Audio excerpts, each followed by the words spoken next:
Dobrodošli v podcastu Unfolding Infinite Storyscapes kulturnega društva Interferencen. Naša današnja gostja je Katarina Vakovnik-Pajnič. Ja, prav ste slišali. Za današnjo epizodo gospa Vakovnik-Pajnič menja stran mikrofona. Moje ime je Petra Kolenprat in sem del uredništva in pravzaprav odgovorna za tehnologijo, montažo in spletno oblikovanje. In danes mi je veselje, da skupaj s Katarino Vakovnik-Pajnič vodim ta pogovor. Že leta 2021, ko smo osnovali prvih 8 epizod, je bila gospa Vakovnik-Pajnič na mojem seznamu žensk, ki smo jih želeli intervjuvati. Takrat se osebno sploh še niso poznala pa sem njeno spletno stran Avstrijska Koroška. In osebno sem bila nad njeno idejo, stilom in pristopom več kot navdušena.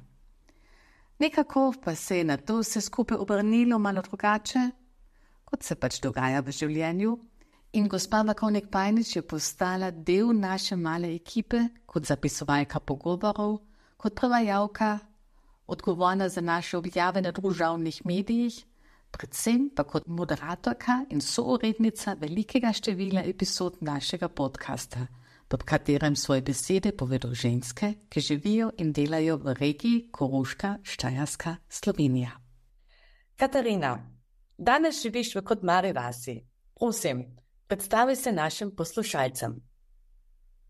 Hvala Petra najprej za povabilo.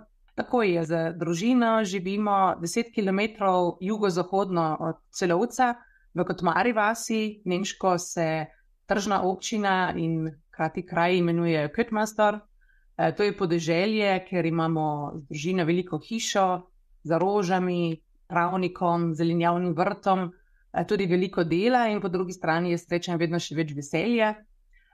Otroka pa prostor v naravi in tudi za športne aktivnosti. Otroka Gorazd in Živa sta stara skoraj da 18 in 13 let.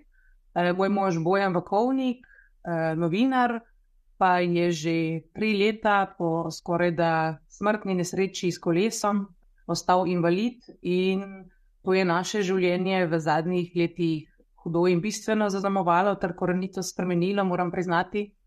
Torej, če bi se medve Petra ta najin pogovor res vodili pred 3 leti, bi bili nekateri odgovori definitivno precej drugačni kot so sedaj. Torej, na avstrijskem Koroškem delno živim že skoraj da 18 let, torej polnoletno življenje bi lahko rekla, stalnim bivališčem pa 13 let. Po izobrazbi sem sicer magistra znanosti geografije, aktivna pa sem vseh teh 13 let bivanja tu v društvu dvojezičnega vrtca Mohorjeva v Celovcu kot sekretarka, pa tudi v slovenskem društvu, Slovensko prosvetno društvo Gorjanci Kotarjeva vas se imenujemo. Večinoma se gibljem v družbi Slovencev, opažam, in po drugi strani do sedaj vseh teh letih bivanja v Avstriji z nemško govorečo večino nikdar nisem imela kakšnih negativnih izkušenj, niti ne v povezavi s slovenstvom. Katarina, ti prihajaš iz zelo velike družine s številnimi brati in sestrami. Kako te je to oblikovalo? Ja, prihajam iz Dolenjske, iz vsem dobro znane suhorobarske ribnice, ker me dostikrat vprašajo tudi domačini, ali živim iz te, oziroma prihajam iz te ribnice v Vrškem jezeru, ne iz Slovenije, Dolenjska. Bila sem, kot si rekla, prva hči v družini s kar 11 otroki, ja, pravilno ste slišali, 11 nas je, in imam 5 mlajših bratov in 5 mlajših sester. In vedno, ko sem povedala, v kako veliki družini živim, je bila večina ljudi zelo presenečenih, če ne kar šokiranih. In sledilo je veliko vprašanj, kako in kam hodimo na dopust, pa na morje, na obiske. Našel se je tudi kdo, ki je vprašal, kako velike posode za kuhanje imamo in podobno. Se pravi, veliko neprijetnosti v moji mladosti je pravzaprav s tem povezana. Sedaj pa gledam nazaj z veliko hvaležnostjo. Naučila sem se v življenju organizaciji, koordinaciji, odgovornosti tudi, saj sem bila kot najstarejša vedno za vse kriva v družini. Predvsem pa sem odraščala v številni delavsko-kmečki družini, lahko rečem podeželski družini, ker ni bilo možnost za izlete, skupinskih smučanj, potovanj in tako naprej. In vse sem si morala v življenju tedaj sama zaslužiti, prehraniti in mi nikdar ni bilo nič podarjeno in s tem načinom sem odraščala in v bistvu mi je to vedno bilo samoumevno. Predvsej je bilo zafrkancij vrstnikov, zaradi velikosti naše družine, odkrito povem, posebej v prvih razredih osnovne šole, mi je bilo dostikrat kar težko in sem pogosto čutila pritisk in nadlegovanje, predvsem večjih punc. Enkrat je prišlo obdobje, mislim, da sem bila stara okrog 11-12 let, in potem je naredil tisti klik, ko sem rekla, Katarina, ne pusti se več ustrahovati in poniževati. Ampak zanimivo, o tem lahko govorim šele sedaj in ugotavljam, kako kruta in hudobna zna biti mladina in kako te to lahko zaznamuje z vsemi facetami za celo življenje. Kako in zakaj si izbirala tvoj študij, Katarina? Kakšne načrte si ob tem imela za prihodnost? Ja, gimnazijsko šolanje sem potem zaključila v Kočevju. Kočevje je sosednja občina od rodne Ribnice, južno, pravi govoriva čisto v jugu Slovenije. In tu sem iskreno rečeno preživljala zelo zabavno mladost, zabavno puberteto, čeprav smo bili dijaki iz Ribnice nekako v Kočevju, v mestnem Kočevju, tedaj je vedno manj vredni. Zakaj? Kočevarji so bili nekako bolj meščanska populacija v primerjavi z nami Ribničani. Priseljeni so bili večinoma po drugi svetovni vojni iz vseh vetrov v Sloveniji. To je bilo do leta 1998, da se malo orientirava in tedaj sem maturirala z zelo odličnim uspehom. Rada sem imela matematiko in geografijo, seveda tudi zgodovino.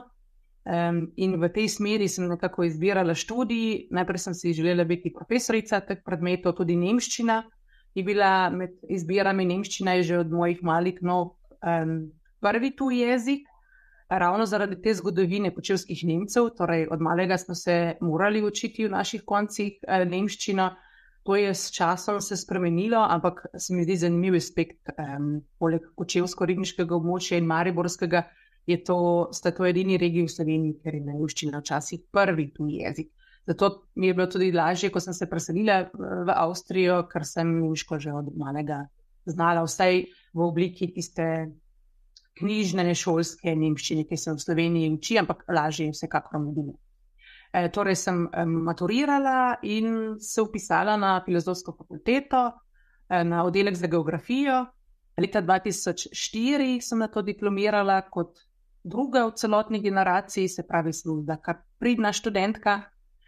Diplomsko delo pa je bilo ravno na tematiko narodnostne strukture jugovzhodnega dela Slovenije, se pravi Ribnica, Kočevje, Postelj, Osinice, se pravi ta moj rodni del.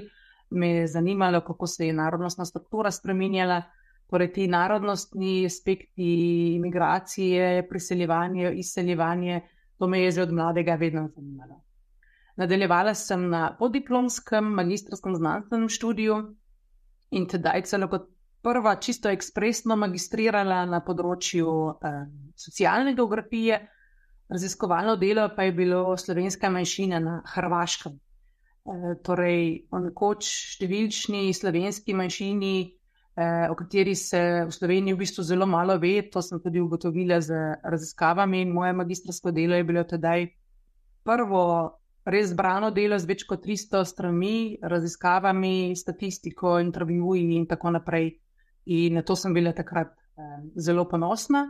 Zakaj pa je bil ekspresni zaključek? Je bila pa nosečnost s sinom Gorazdom in s sinom se je tedaj zaključilo moje študiranje in raziskovanje. Želela sem si delati morda na kakšnem inštitutu, da bi te narodnostne imigrantske teme raziskovala. Nažalost do tega nikoli ni prišlo. Zakaj pa sem izbrala tak študij, ki je sicer, kot je vedno moja mama rekla, iz ekonomskih in zaposlitvenih vidikov kar precej težaven? Manjšinstvo in izseljeništvo sta me vedno zanimali. Prvič, tedaj, ko sem se srečala z dejstvi, da živi neposredno ob celotni slovenski meji, tako rekoč, ampak izven Slovenije, ogromno Slovencev, ki so zaradi usodnih zgodovinskih določitev poteka meja kar naenkrat postali izključeni iz tako imenovane matične domovine, kot radi rečemo. A kljub samo ohranjajo svojo narodnostno zavednost in to mi je bilo vedno fascinantno. Preden da si prišla v Avstrijo, si več kot 13 let živela v Ljubljani. Kako te je to življenjsko obdobje vplivalo na te? Življenje v Ljubljani povezujem predvsem s sinonimi študija, s svobodnim obdobjem. Sama sem bila odgovorna za vse, tako rekoč s potovalko sem z 18 leti odšla od doma in živela v največjem slovenskem mestu. Mogoče se za koga zdi, Ljubljana ni nič posebnega, ima manj kot 300,000 ljudi, ampak prišla sem iz podeželske vasice z 60 ljudmi in to je bil v bistvu kar prestop načina življenja zame. Delala sem že tako od 19. leta, torej poln študij, delo. Zakaj? Mama mi je rekla, če si bom izbrala ta študij, da si potem sama financiram študijska potovanja, namreč te ekskurzije po Evropi so bile v času študija geografije obvezne, si moral iti na pot in sem si vedno to vse sama plačevala. Zaznamovala me je radovednost, predvsem sama sem bila veliko na poti, odkrivala skrite dele Ljubljane. Moramo pomisliti na to, da to je bilo leta 98, se pravi konec 90-ih let. Takrat je Ljubljana le malo drugače izgledala kot danes, ni bila tako urejena, ni bila tako turistična, še odprta in sem zelo uživala tisto samostojnost, neodvisnost in bila popolnoma sama na svojih nogah. Živela sem v študentskem domu in tam bila res v kontaktu z prijatelji iz cele Slovenije in še vedno sem z njimi v stiku in bila tudi pri njih pogosto doma. In vikendi so bili dostikrat tudi tako zaznamovani, prijateljica ena iz Bele krajine, druga iz Ilirske Bistrice, pa iz Bohinja, Borovnice, Grosuplja in tako naprej. Tako da sem tudi z njimi odkrivala celo Slovenijo in jo tudi zelo dobro poznam. In po drugi strani tudi ljudi iz celega sveta sem spoznavala v Ljubljani, ki so tudi študirali ali pa živeli. Torej, nekako v tistih letih se mi je odprl pogled iz male vasice v prestolnico Slovenije in v cel svet in od tedaj nikoli več nisem želela domov. Katarina, ali je prav, ko rečem, da te je ljubezen pripeljala v Avstrijo, na avstrijsko Koroško? Ali si pred tem kdaj razmišljala, da bi zapustila Slovenijo in če da, kam bi se želela preseliti? Pravzaprav je odgovor moj mozaik, kar si sedaj naštela, Petra. In sicer prvič sem bila na avstrijskem Koroškem, se prav spomnim, z zaključnim izletom osnovne šole. Moj razrednik je bil zgodovinar, se pravi, nam je veliko povedal o zgodovini, Karantanije, avstrijske Koroške, Vojvodski prestol, Gospa Sveta, Knežji kamen, Minimundus, Jedvoca, se pravi, vse to smo obiskali, tedaj imela sem 13-14 let. In še zdaj se spomnim, kako smo se vozili tu okrog, en sončen spomladanski dan je bil, kako so mi bili ti kraji že tedaj všeč, barvaste hiše povsod raznolike, vse urejeno, jezera, Bele gore, prihajam iz hribovite, gričevnate Dolenjske, ker je 1000 metrov že maksimum, in tu je bilo vse drugače. No, na to sem pa dolgo kasneje spoznala bodočega moža, skoraj 20 let kasneje, sem res prišla na avstrijsko Koroško, sprav vse skupaj in tak kombinacija slučajev. Vedno so mi bili všeč druge kulture, običaji, jeziki, narodi in ta občutek, da je svet v bistvu samo eden in majhen, tako nekako jaz to občutim, da je vse odprto, se spoznavamo, povezujemo, to me že od vedno fascinira. In človek se je že od vedno selil, sicer tudi medve danes ne bi bile tu taki, kot sva obedve. In žal se, tako jaz gledam, sedanji modern človek, v primerjavi s prejšnjimi obdobji, precej omejuje z zakoni o migracijah in to vidim kot neke vrste nadaljevanje družbe, kako je bilo prej in kako je sedaj. Kako je potekal tvoj prihod v Avstrijo? Kaj je bilo lažje, kot si se predstavljala? Kaj te je presenetilo in česa nisi pričakovala? V bistvu življenje na avstrijskem Koroškem ni preveč drugače od življenja v Sloveniji, tudi Ljubljana, moja Ljubljana je še vedno blizu. Najbolj negativna pa je bila aklimatizacija na precej manjši in tudi manj aktiven Celovec, kar priznam. Se pravi, to mi je še vedno danes najtežje. Največje razlike pa vidim v mentaliteti ljudi, in sicer več kot 100 let je slovenski narod med avstrijsko Koroško in med Slovenijo že razdvojen, to je v bistvu dolgo obdobje in posledice so postale dokaj občutne. In sicer koroški Slovenci in tudi ostali Korošci, spravi nemško govoreči, tu jaz ne vidim razlik, imajo bolj zahoden način razmišljanja, medtem ko predvsem starejši prebivalci Slovenije pa še vedno razmišljajo po starih socialističnih principih, tako rečem. Se pravi, med generacijo, ki pa je mlajša od 40 let, se pravi vsi mlajši od naju, tu pa vidim, da so te razlike med Avstrijo in Slovenijo postale že precej manjše. Tako jaz to občutim. Kar pa se tiče mojega splošnega življenja na Koroškem, pa sem popolnoma vključena v slovensko manjšinsko življenje, v slovensko skupnost in vidim, kar priznam, da imam premalo stika z nemško govorečimi. Manjšinsko življenje me je že od začetka zelo prevzelo, naprimer, če bi ostala v Ljubljani, zagotovo ne bi postala članica kakšnega društva ali pa lutkarske skupine, da bi bila odbornica kakšnega vrtca. Mislim, da ne bi šlo moje življenje v to smer.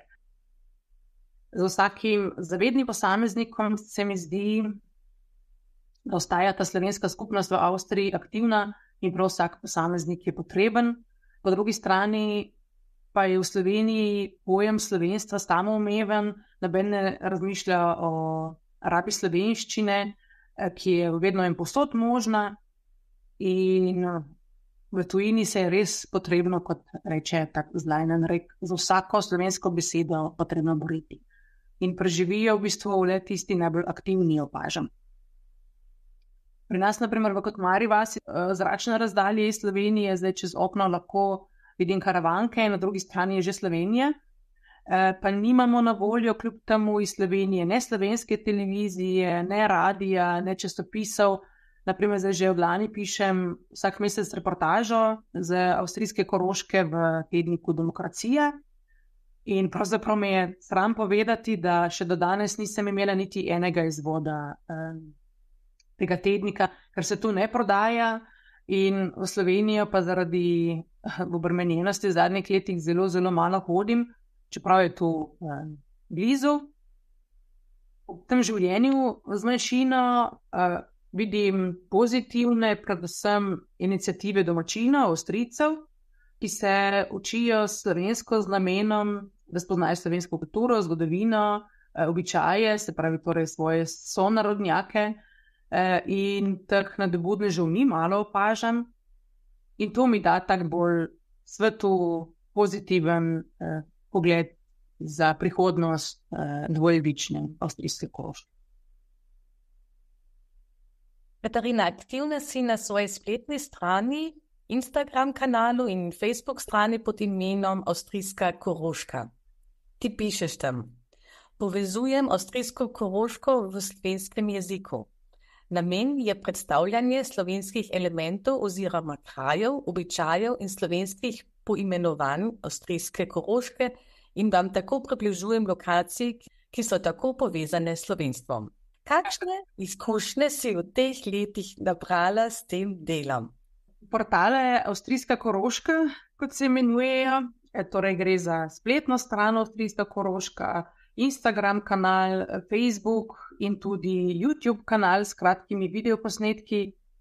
Mislim, da že uspešno vodim 6. leto in že na samem začetku sem pripravila brošuro o glavnih turističnih destinacijah Avstrijske Koroške, vse v slovenščini.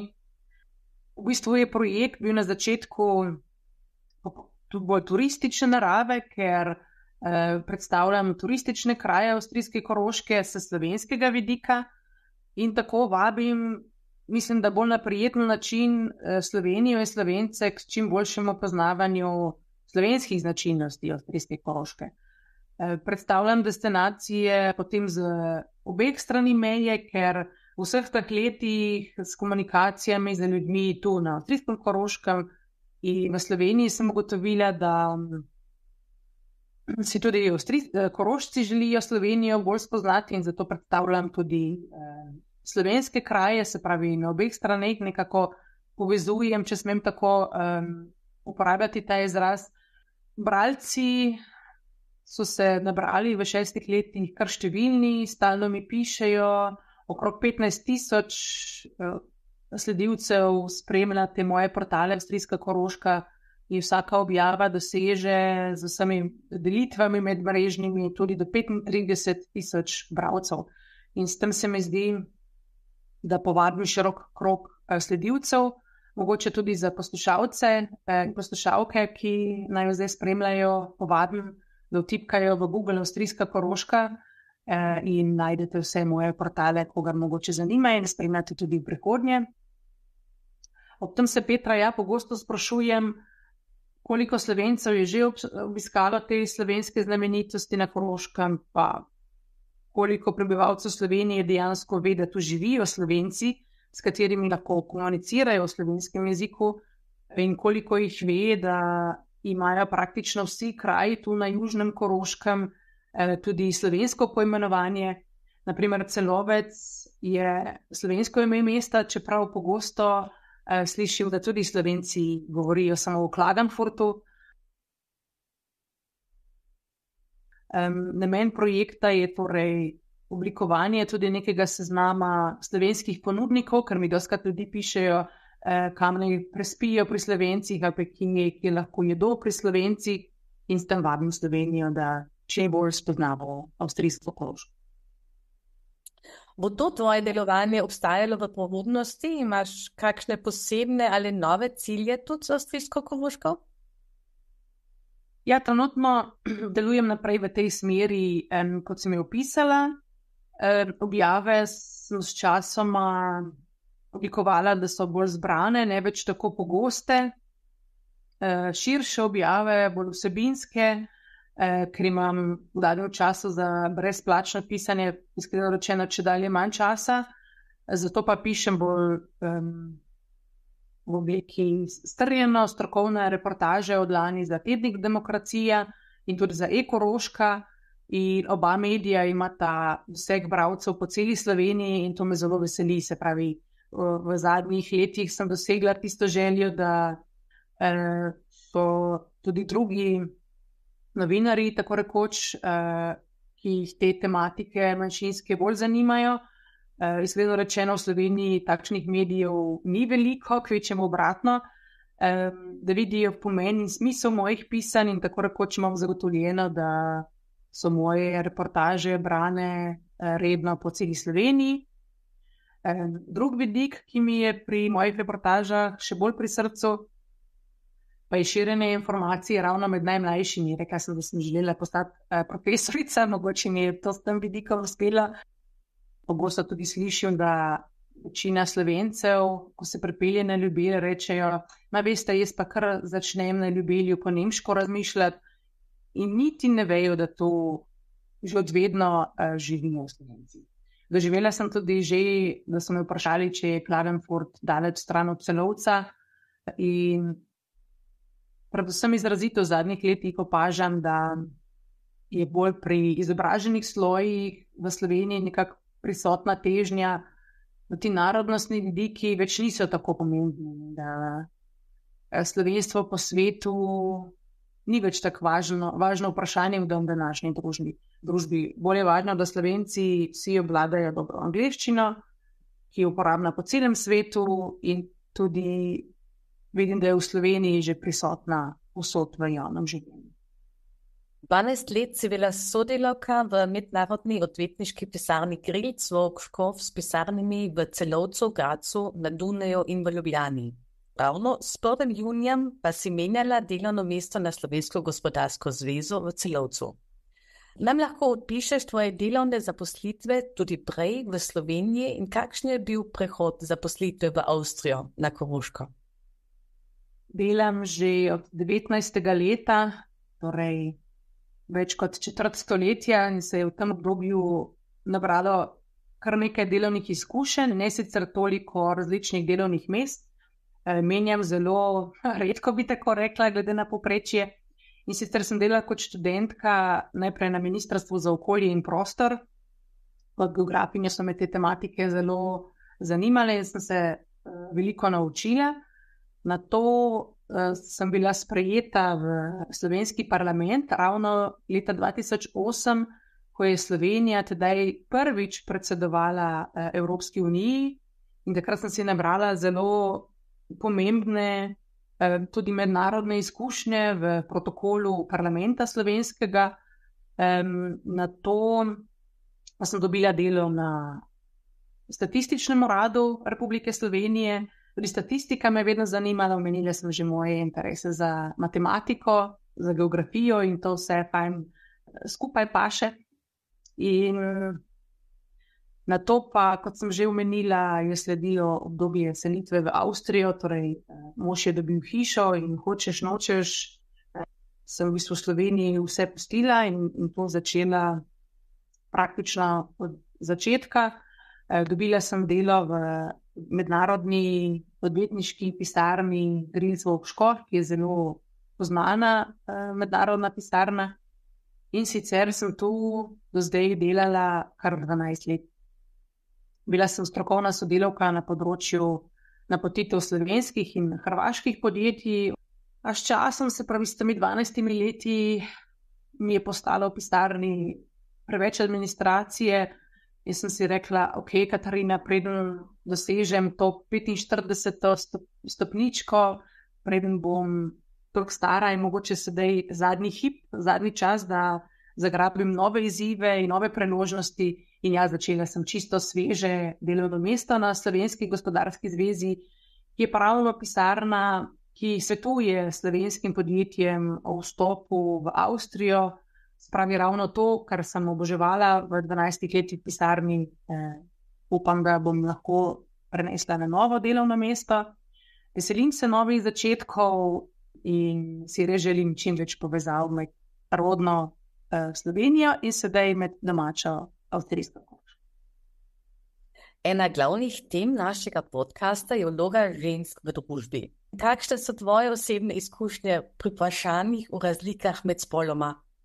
Kot ženska se počutim kot ženska. In zato sem tudi že kot majhna strogo ločila ženske in moške vloge. Torej, moja mama je vedno delala z otroci, pa na vrtu, kuhala je in ostala dela, torej moška dela, če smem tako definirati, se pravi delo v gozdu s traktorjem, viličarjem, pa je vedno delal moj oče. Čeprav skuhati je znal, pa je mama delala, je tudi kaj skuhal nama, ko sem bila še majhna, se spomnim. Ampak ko je mama potem po 4. otroku pustila službo, pa moj oče nikdar več v kuhinji pa v gospodinjstvu nekaj naredil. In to je bilo meni normalno, ta delitev del, in tudi zame nisem kaj drugega pričakovala, iskreno rečeno. Moj mož je sicer do nesreče vedno čistil, prav, kuhal, to je vse znal, in to mi je bilo v bistvu normalno. Če govorimo o delitvi dela med spoloma, sem zelo strogo proti principu, da moški pride domov, gre na kavč, pije pivo, gleda televizijo, nogomet, gre s prijatelji, zdravo športajo, in ženska ostane doma v gospodinjstvu z otroki. Torej, to je za mene mnogo. Katarina, kje in kako čupaš samozavest in veselje do življenja? Odkot čupaš tvojo energijo? Ja, moji hobiji so pravzaprav tudi neke vrste delo, tako mi rečejo doma. In sicer nekaj let me že pomirja in navdihuje priprava domačih zeliščnih čajev, tudi včeraj sem to delala, sirupov, napitkov. Imam zraven tudi precej velik zelenjavni vrt, ki ga imam, kot se doskrat pohecam na mesto fitnesa in solarija. In malo prostega časa, kar mi vsem naštetem ostane, najrajši preživim ob sinu Gorazdu in ob hčerki Živi, čeprav je puberteta pri njiju prisotna precej na močne načine, pri vsakemu čisto drugače, ampak ko gre, skupaj odkrivamo tudi še ostale skrite in manj skrite kotičke avstrijske Koroške. Torej, brez narave, brez konkretnega stika z zelenjem bi bilo moje življenje precej bolj prazno. Narava je torej moj vir energije in me hkrati tudi pomirja.